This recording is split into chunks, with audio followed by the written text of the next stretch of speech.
Assalamualaikum warahmatullahi wabarakatuh. Salam sejahtera bagi kita semua.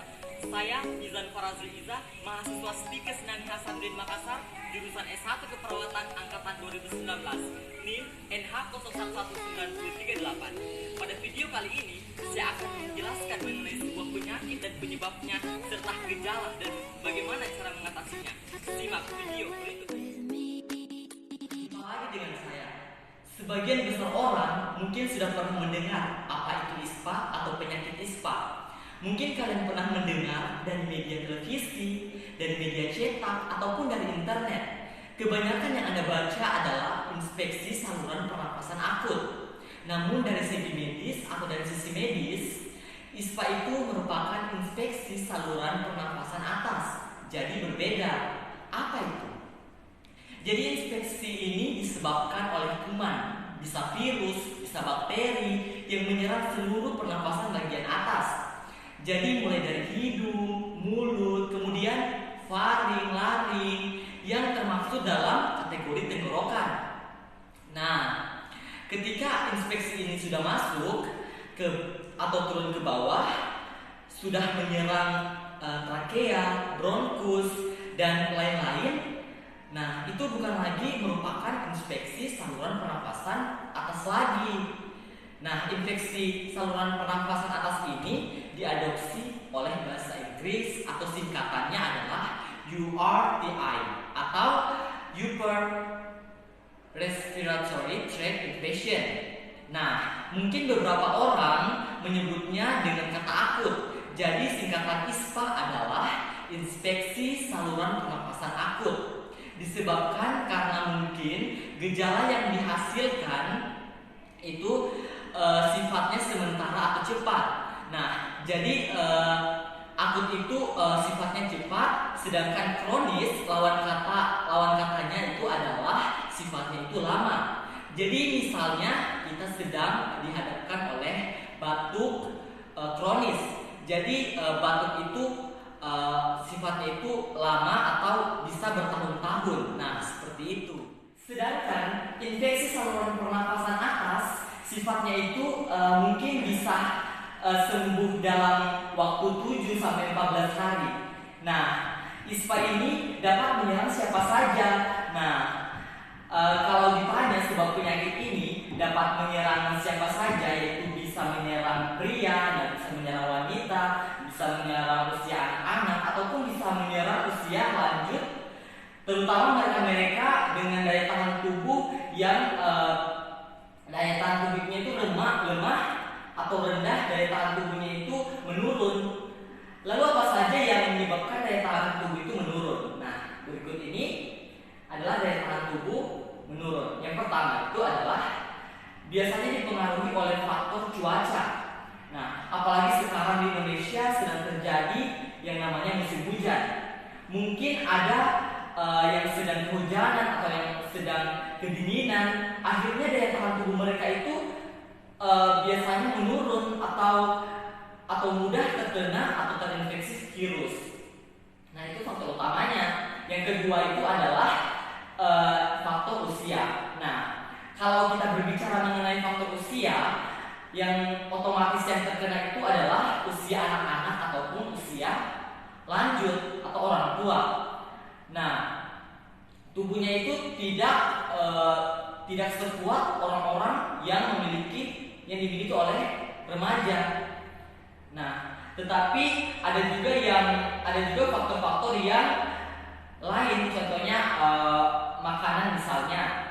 Jadi mereka-mereka yang mengonsumsi makanan yang sensitif biasanya habis makan gorengan, lehernya itu terasa gatal, terjadi peradangan di sana. Akhirnya virus juga mudah masuk.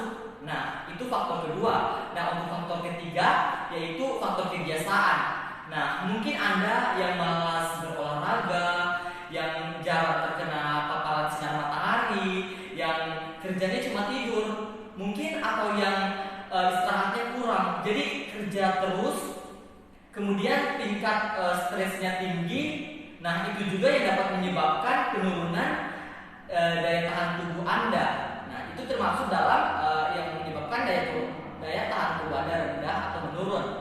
Nah, mungkin ada yang bertanya, Apakah ISPA dapat menular? Nah, jawabannya ya. ISPA ini mudah menular. Bukan bisa lagi, tapi sangat mudah menular. Kenapa? Karena penyebabnya adalah virus. Nah, kita tahu virus ini banyak sekali di udara. Misalnya dalam satu keluarga, ayah atau ibu Anda terkena ISPA, setiap hari ada beberapa hari bersin-bersin atau 2-3 hari setelahnya anak-anak mereka juga akan terkena virus ISPA karena penularannya itu di udara. Jadi di saat berdiam, virus-virus itu juga akan keluar ke udara dan akan menginfeksi mereka-mereka yang daya tahan tubuhnya lemah. Jadi buat Anda semua yang saat ini lagi menderita ISPA, sebaiknya gunakan masker. Dan kalau bisa kurangi kontak atau kurangi berhubungan dengan mereka-mereka yang sedang sehat, karena Anda juga bisa menulari mereka. Nah, seperti itu. Lalu apa saja gejala-gejala yang dialami oleh penderita ISPA? Nah, gejala-gejalanya itu yang pertama adalah mengalami hidungnya meler atau runny nose, atau juga ada yang mengalami hidungnya buntu atau tersumbat. Nah, kemudian gejala lain seperti sakit kepala, badan pegal-pegal, badannya terasa lemas, nyeri semua, nafsu makan hilang. Nah, itu termasuk dalam yang mengalami penderita ISPA. Nah, yang kedua itu kemudian adalah yang mengalami telinganya terasa sakit. Nah, jadi ketika mendengar sesuatu seperti pendengarannya menurun, ini disebabkan karena saluran dari hidung yang menuju ke telinga, atau kita sebut dengan saluran ilustasius. Itu hidung yang tersumbat oleh mukosa atau lendir yang dihasilkan. Lalu ada juga yang mengalami tenggorokannya gatal atau nyeri, tenggorokannya jadi misalnya itu mereka yang habis makan gorengan ataupun yang habis kehujanan misalnya. Keesokan harinya jadi selain batuk, pilek, lehernya juga gatal, tenggorokannya juga sakit. Nah, lalu bagaimana penanganan penyakit ISPA? Nah, mungkin ada yang bertanya, saya terkena ISPA, setiap hari batuk, pilek, tenggorokan gatal, apa yang harus saya lakukan? Apa saya harus ke apotik atau beli antibiotik? Nah, di sini masyarakat yang keliru. Ketika mulai batuk, pilek, nyeri tenggorokan, yang duluan dicari itu adalah antibiotik. Nah, sebenarnya penyebab ISPA itu kebanyakan adalah dari virus.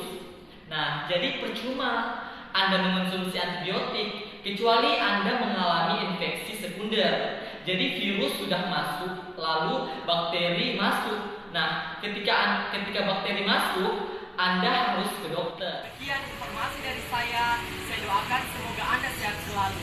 Nah, terutama di Indonesia